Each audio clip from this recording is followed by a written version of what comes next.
ഒരുപാട് ദോഷം ചെയ്യും. ഈ ദേശാടന പക്ഷികളൊക്കെ വരികയാണല്ലോ, അപ്പോൾ അത് കുറച്ച് കൊണ്ടുവരാൻ കഴിയണം. ഞാൻ ഇതിനകത്തൊരു ഒരു കാര്യം വെച്ചിരിക്കുന്നു. കോൾ നിലങ്ങളുണ്ട്, ഏകദേശം 500 ഏക്കറോളം നെൽകൃഷി നടത്തുന്നുണ്ടെന്നാണ്. തൃശ്ശൂരിൻ്റെ ഒരു പ്രത്യേകത, ഏറ്റവും കൂടുതൽ മത്സ്യകൃഷി നടത്തുന്ന ഒരു ഇടം കൂടിയാണ് ഈ കോൾപ്പാടങ്ങൾ എന്നുള്ളത്.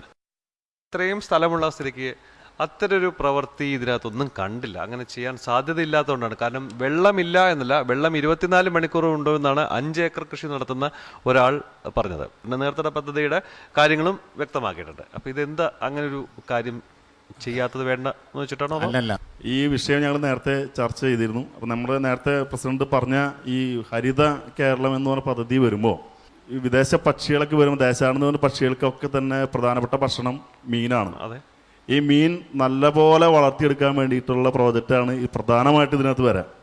വൃക്ഷങ്ങളും അതുപോലെ തന്നെ മത്സ്യങ്ങൾക്ക് വളരുന്നതിന് ആവശ്യമായിട്ടുള്ള രീതിയിലുള്ള, അപ്പൊ അത്തരം നമ്മൾ കൊടുത്തിട്ടുള്ള പ്രോജക്റ്റാണ് അംഗീകരിച്ച് വന്നിട്ടുള്ള നടപ്പിലാക്കുന്നത്. അതാണ് അതിനൊരു പ്രധാന മറുപടി.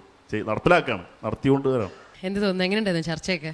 ചർച്ച നന്നായിരുന്നു. മാത്രമല്ല ഒരു പുതിയ അനുഭവമാണ് ഞങ്ങൾക്ക് തോന്നിയിട്ടുള്ളത്. കാരണം മൊത്തം കേരളത്തിൽ, പ്രത്യേകിച്ച് ജനകീയാസൂത്രണം വന്നതിന് ശേഷം ഒരുപാട് സമഗ്ര പദ്ധതികളുടെ പ്രവർത്തനങ്ങൾ നടക്കുന്നതിന് പോരായ്മകളുണ്ടാവും. പക്ഷെ അതേക്കുറിച്ച് ഡിസ്കഷൻ നടത്തി സൃഷ്ടിപരമായ നിർദ്ദേശങ്ങൾ സ്വീകരിച്ച് നാളെ നല്ലൊരു ഭാവി രൂപപ്പെടുത്താനായിട്ട് ഈ ഗ്രീൻ കേരള ഈ പ്രവർത്തനം ഉപകരിക്കും എന്നാണ് എനിക്ക് പ്രതീക്ഷയുള്ളത്. അങ്ങനെ ഏറ്റവും വലിയ വളരെ നന്ദി. നമുക്ക് എന്തായാലും മാർക്സിലേക്ക് കടക്കാല്ലേ സർ? 15-ൽ 12.5, 15-ൽ 12, 10-ൽ 7.5, 10-ൽ 8.5, 10-ൽ 8. ആളൂർ ഗ്രാമപഞ്ചായത്തിന് 60 ലഭിച്ചിരിക്കുന്നത് 48.5 മാർക്സ് ആണ്. ഹാപ്പിയാണോ? സന്തോഷമായി? ഓക്കെ. എന്തായാലും നിങ്ങളും ആളൂർ പഞ്ചായത്തിന് SMS അയക്കുക. SMS അയക്കേണ്ട format GKE space ALR space 10-ൽ നിങ്ങൾ നൽകുന്ന മാർക്സ് 537252 എന്ന നമ്പറിലേക്ക് അയക്കുക. ഇനി നമ്മൾ കാണാൻ പോകുന്നത് കൂട്ടിക്കൽ പഞ്ചായത്തിന്റെ വികസന പദ്ധതികളെ കുറിച്ചാണ്. പക്ഷേ അതിനു മുൻപായി നമുക്കെടുക്കാം ചെറിയൊരു ഇടവേള.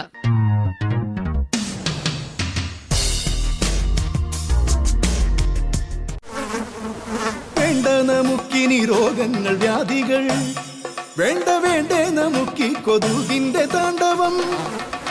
വീടും പരിസരവും വൃത്തിയാക്കൂ, കൊതുകിന്റെ താവളങ്ങൾ നശിപ്പിക്കൂ, മാരക രോഗങ്ങളോട് വിട പറയൂ, വീണ്ടും ഒരു ദുരന്തമൊഴിവാക്കൂ.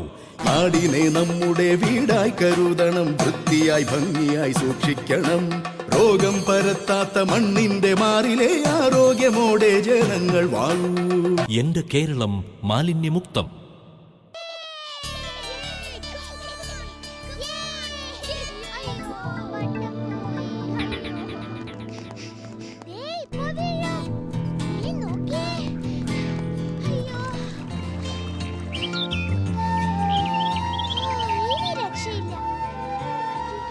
മാലിന്യമുക്തമായ ഒരു കേരളം ലക്ഷ്യമെങ്കിൽ വ്യക്തി ശുചിത്വം പോലെ സാമൂഹിക ശുചിത്വവും പാലിക്കണം.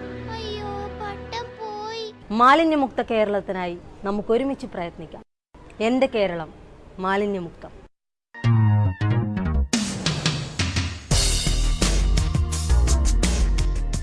ഏതാണ്ട് 350 കോടി കൊല്ലങ്ങൾക്ക് മുമ്പാണ് ഭൂമിയിൽ ജീവനുണ്ടായത്. പിന്നീടും നിരവധി കൊല്ലങ്ങളെടുത്തു സസ്യങ്ങളും വൃക്ഷങ്ങളും ഒക്കെ ഉണ്ടാവാൻ. അങ്ങനെയുണ്ടായ കാടുകളാണ് അന്തരീക്ഷത്തിലുള്ള കാർബൺ ഡൈ ഓക്സൈഡിന്റെ അളവിനെയൊക്കെ കുറച്ചത്. എന്നാൽ കാടുകളൊക്കെ ഇല്ലാതാവുന്ന ഈ കാലത്ത് പ്രകൃതി സംരക്ഷണത്തിന്റെ പുത്തൻ പദ്ധതികളുമായാണ് കോട്ടയം ജില്ലയിലെ കൂട്ടിക്കൽ ഗ്രാമപഞ്ചായത്ത് ഇന്ന് ഈ വേദിയിലേക്ക് എത്തുന്നത്. നമുക്ക് സ്വാഗതം ചെയ്യാം കൂട്ടിക്കൽ ഗ്രാമപഞ്ചായത്തിനെ.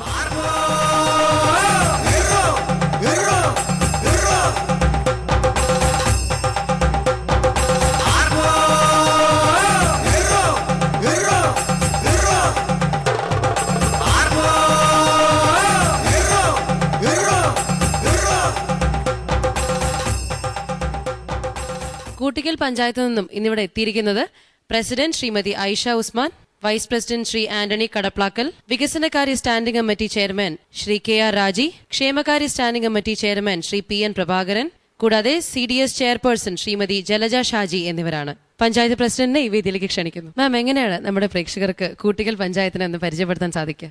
എനിക്ക് ഗ്രീൻ കേരള എക്സ്പ്രസ്സിലേക്ക് ഞങ്ങളുടെ പഞ്ചായത്തിനെ പരിചയപ്പെടുത്താനുള്ളത് കോട്ടയം ജില്ലയിലെ ഏറ്റവും കിഴക്കൻ പ്രദേശമായ കൂട്ടിക്കൽ ഗ്രാമപഞ്ചായത്ത്, ഏതാണ്ട് ഇടുക്കി ജില്ലയുടെ ആയിട്ട് ചേർന്ന് കിടക്കുന്ന ഒരു പഞ്ചായത്താണ്. അതാണ് എനിക്ക്. അതേപോലെ തന്നെ കേരളത്തിൽ ആദ്യമായി റബ്ബർ കൃഷി തുടങ്ങിയ ഒരു നാടാണ് ഞങ്ങളുടേത്. പിന്നെ നമ്മുടെ പ്രമുഖ കലാകാരൻ കൂട്ടിക്കൽ ജയേന്ദ്രൻ്റെ സ്വന്തം നാടാണ് കൂട്ടിക്കൽ. ഓക്കെ, നമുക്ക് എന്തായാലും കൂട്ടിക്കലിന്റെ ഗ്രാമകാഴ്ചകളൊക്കെ കാണാം.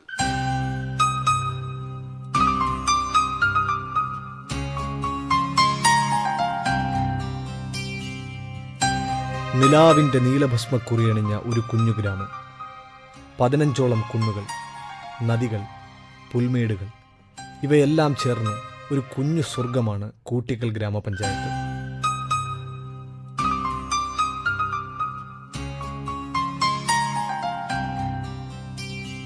സമുദ്രനിരപ്പിൽ നിന്ന് ഏതാണ്ട് 1500 അടി ഉയരത്തിലുള്ള കോലാഹലമേടാണ് നമ്മൾ ഈ കാണുന്നത്.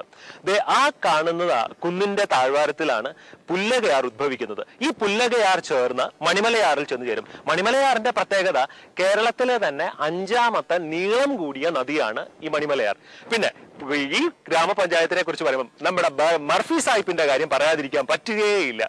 പണ്ടെങ്ങാണ്ട് ഏതാണ്ട് 185 വർഷങ്ങൾക്ക് മുമ്പിലാണ് മർഫി സാഹിബ് ഇവിടെ ലാൻഡ് ചെയ്യുന്നത്. ലാൻഡ് ചെയ്ത് ക്യൂട്ടിക്കൂൾ എന്നിങ്ങനെ വിളിയായിരുന്നു. ഈ ക്യൂട്ടിക്കൂൾ മാറി പിന്നെ കാലാന്തരത്തിൽ എപ്പോഴോ കുട്ടിക്കലായി എന്നാണ് വിശ്വസിക്കപ്പെടുന്നത്. കേരളത്തിലെ ആദ്യത്തെ റബ്ബർ പ്ലാന്റേഷൻ വരുന്നതും ഈ ഗ്രാമപഞ്ചായത്തിലാണ്. അതും നമ്മുടെ മർഫി സാഹിബിന്റെ കോൺട്രിബ്യൂഷൻ തന്നെ. പിന്നെ ഈ പഞ്ചായത്തിന് പറയാനാണെങ്കിൽ രാജഭരണത്തിന്റെ പാരമ്പര്യം ഒരുപാട് അവകാശപ്പെടാനുണ്ട് താനും. ആദ്യകാലത്ത് ഇത് പന്തളം രാജകൊട്ടാരത്തിന്റെ കീഴിലായിരുന്നു, അധീനതയിലായിരുന്നു ഈ ഗ്രാമപഞ്ചായത്ത്. പിന്നീട് എപ്പോഴും പന്തളം രാജകൊട്ടാരം പൂഞ്ഞാർ രാജകൊട്ടാരത്തിന്റെ അധീനതയിലേക്ക് വേണ്ടി ഈ ഗ്രാമപഞ്ചായത്തിനെ വിട്ടുകൊടുക്കുകയായിരുന്നു. ഇനിയും തീരുന്നില്ല, സുഗന്ധ വ്യഞ്ജനങ്ങളുടെ നാടും കൂടിയാണ്.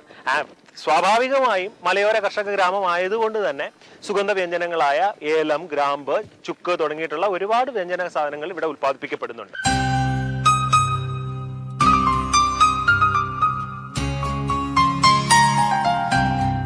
മധുവിന് മധുരം പോരാഞ്ഞിട്ടാണോ, മഴവില്ലിന് സൗന്ദര്യം പോരാഞ്ഞിട്ടാണോ ഈ സ്വപ്നഭൂവിന് ഈ പൈൻമര കുന്നുകൾ കൂടി ഈശ്വരൻ വരദാനമായി നൽകിയത്? ഈ പഞ്ചായത്തിനെ കുറിച്ച് പറയുമ്പോഴേക്കും സമതലങ്ങളും പുൽമേടുകളും മാത്രമല്ല ഈ പഞ്ചായത്തിന്, 400 ഹെക്ടറോളം വരുന്ന നിബിഡ വനങ്ങളും ഈ പഞ്ചായത്തിന്റെ സൗന്ദര്യത്തിന് മാറ്റുകൂട്ടുന്നു. ഈ ഗ്രാമത്തിൽ നിൽക്കുമ്പോൾ ഒന്ന് നമ്മുടെ മനസ്സിലേക്ക് കൂടി വരും. സ്വർഗം പോലും സ്വപ്നം കാണുന്ന ഒരു മടിത്തട്ടാണിത്. ഇവിടെ നിന്ന് യാത്ര പറഞ്ഞിറങ്ങുമ്പോൾ മനസ്സറിയാതെ പറയും, ഒരിക്കൽ കൂടി തിരിച്ചു വരാൻ കഴിഞ്ഞില്ല.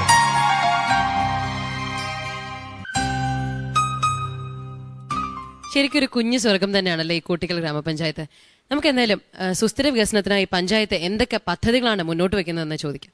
ഈ മനോഹരമായ ഗ്രാമപഞ്ചായത്തിന്റെ ജലവും മണ്ണും ജൈവസമ്പത്തും സംരക്ഷിക്കുന്നതിനാണ് ഏറ്റവും കൂടുതൽ പ്രാധാന്യം നൽകുക. നമ്മുടെ പൂർവികർ കൈമാറി തന്ന ഈ ഭൂമി ഇതേപോലെ തന്നെ നിലനിർത്തി വരും തലമുറയ്ക്കും കൊടുക്കണമെന്നുള്ള ഒരു വലിയ ലക്ഷ്യമായിരുന്നു ഈ ഭരണസമിതിയെ സംബന്ധിച്ച് അധികാരമേറ്റ അന്നു മുതലുള്ള പ്രവർത്തന ശൈലി വന്നത്.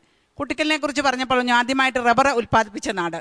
ആ റബ്ബറിൻ്റെ ആധിക്യം മൂലം മറ്റുള്ള വിളകളെല്ലാം നഷ്ടപ്പെട്ടു പോകുന്ന ഒരു അവസ്ഥയിലേക്ക് വന്നപ്പോൾ ജനപ്രതിനിധികൾ കൈകോർത്ത് പഞ്ചായത്ത് സർക്കാരിൽ നിന്ന് ലഭിക്കുന്ന ഫണ്ടും അതേപോലെ തന്നെ വിവിധ ഡിപ്പാർട്ട്മെൻറ്റിൽ നിന്ന് ലഭിക്കുന്ന ഫണ്ടുകളെല്ലാം ഉൾപ്പെടുത്തിക്കൊണ്ട് കാർഷിക മേഖലയ്ക്ക് ഒരു ഉണർവ് നൽകുക എന്നുള്ള ലക്ഷ്യത്തോടു കൂടി വിവിധ പദ്ധതികൾ, അതിനകത്ത് കുടുംബശ്രീ യൂണിറ്റുകൾക്ക് കൂൺ കൃഷി, അതൊരു 100ഓളം വനിതകൾക്കാണ് ഞങ്ങൾ ആ പദ്ധതി അധിക വരുമാനം ലഭിക്കുന്നതിന് വേണ്ടി കൊടുത്ത്.